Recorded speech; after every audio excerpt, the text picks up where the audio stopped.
Okay guys, ang araw ngayon ay August 19, 2026, Wednesday.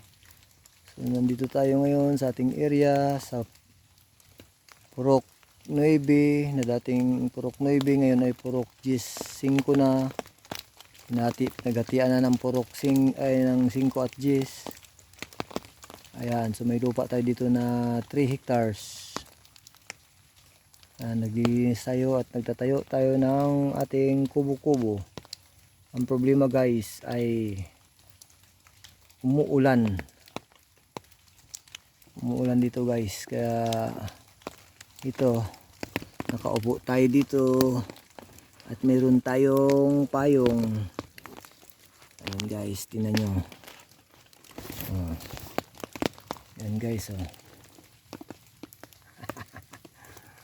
yan, umuulan kasi kaya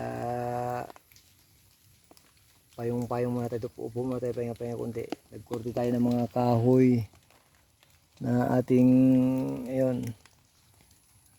kahoy na ating gagamitin sa ating kubo-kubo. Ayan, kubo-kubo natin guys, bago pa lang na ayan, kagpakasukal dito ayan guys. Dito tayo banda sa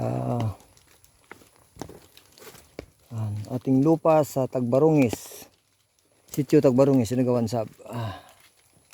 Ayan guys, so grabing sukal pa guys.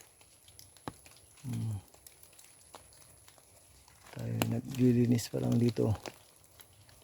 Ayan, grabing sukal. Ayan, tayo ng kubo-kubo.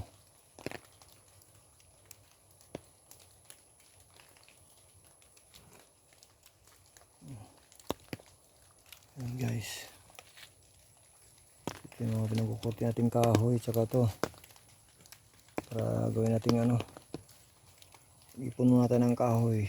Yung mga kahoy na yun para tuloy-tuloy yung paggawa natin. Okay guys, thank you for watching guys. Ayan lakas ng ulan naging tuhindot na rin, pero parang dun sa bundok mayroon pa. Okay, kurti muna tayo ng kahoy guys.